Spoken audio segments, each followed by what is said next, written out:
leta 1983 koncert v kontekstu Zagrebškega bienala nove glasbe.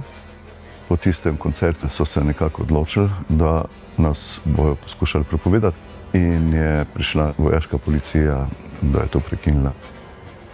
Naslov koncerta je bil Mi kujemo bodočnost. Po tistem koncertu se je Laibach odločil, da gre na turnejo po Evropi, evropsko turnejo, ker pač v Sloveniji in Jugoslaviji nekaj časa nismo mogli delati koncertov. Za potrebe turneje smo poiskali v arhivih Vibe neke filme, ki smo jih vrteli na koncertih. In tam smo odkrili v bistvu film o partizanskih grafikah Nikolaja Pirnata, ki smo ga v bistvu s pridom uporabljali v kontekstu seveda našega nastopa.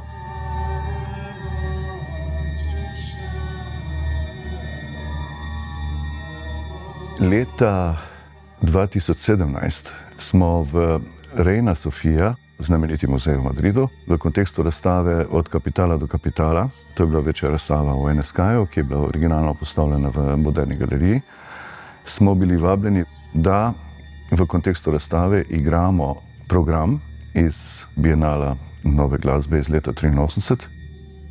Da je neka prilika, da to objavimo kot nek tak stranski produkt na albumu. In glede na to, da je Reina Sofia domicil Picassove Guernike, smo se odločili, da bomo se naredili fotosession pred Picassovo Guerniko in jo uporabljali v bistvu za naslovnico tega albuma. Reina Sofia ni komplicirala glede tega, ampak Picassovi dediči pa so začeli precej komplicirati, od tega, da so postavili kar visoko ceno za uporabo, do tega, da niso bili navdušeni nad tem, da se Picassova Guernica prekriva z našimi portreti in tako naprej. Skratka, in smo se odločili, da bomo pa mi naredili svojo Guernico in smo se takrat spomnili na Nikolaja Pirnata. Nekje v istem času se je zgodilo, da smo koncipirali projekt Alamut z našimi iranskimi kolegi, skladatelji, dirigenti, izvajalci.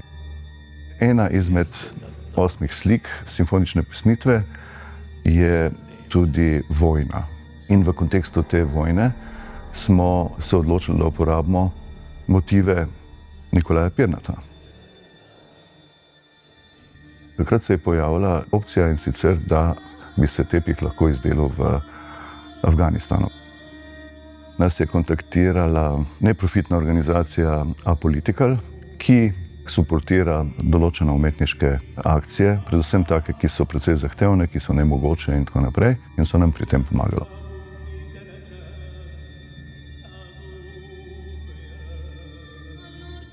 Tepih smo dali izdelati po tej neki familiji v Kabulu. To se je dogajalo približno v istem času, ko so talibani spet ponovno se vrnili na oblast.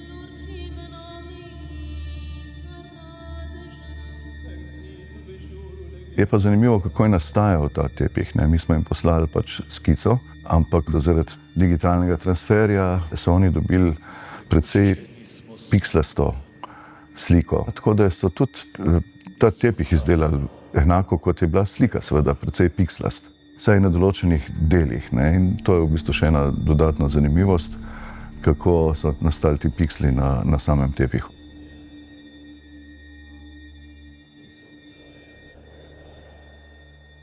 Ko je bil tepih gotov, je pa seveda se odprlo vprašanje, kako ga pa sploh bomo dobili v Evropo, glede na to, da gre za tepih, ki je enakih dimenzij kot originalna Guernica in je precej težek.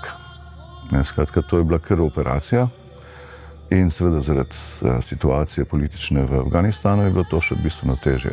In to je bila spet vključena neka mreža nekakšnih tihotapcev, ki so menda tepih tovorili z oslički na mejo z Pakistanom in od tam naprej nekako z ladjo do Francije, kjer smo dobili mi ta tepih.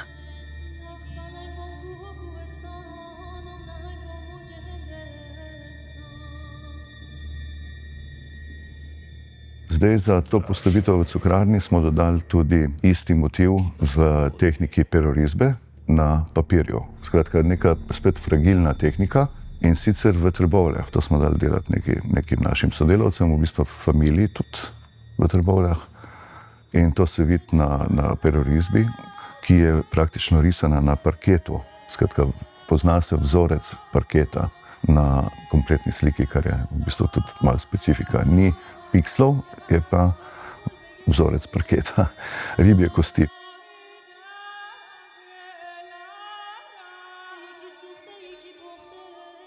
Tudi perorizba je izdelana v isti velikosti kot tepih in za cukrarno smo se odločili, da jo nadgradimo, in sicer z projekcijo originalnih motivov Nikolaja Pirnata.